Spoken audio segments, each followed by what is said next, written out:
Hi,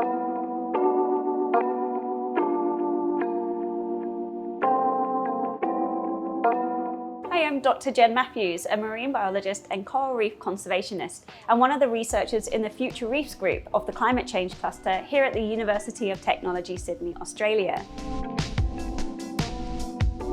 So my research aims to solve how coral nutrition and metabolisms help corals to thrive and survive.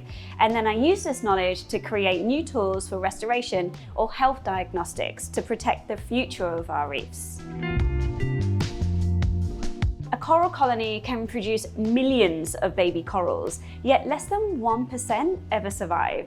And this represents a critical bottleneck in the recovery of degraded reefs and drastically limits the effectiveness of restoration projects that use coral early life stages. But providing vital nourishment to baby corals could dramatically improve their survival, giving them a fighting chance to grow into adult corals and restore degraded reefs.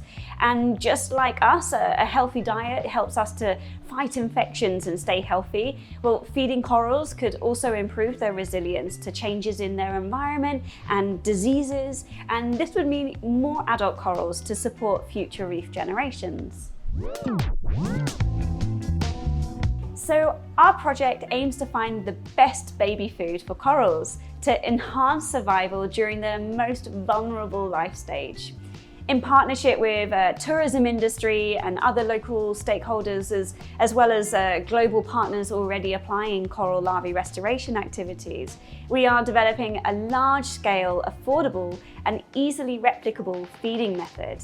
And ultimately, if we have more young adult corals, we can help rebuild degraded reefs around the world and preserve species diversity, which is critical for the future of our reefs.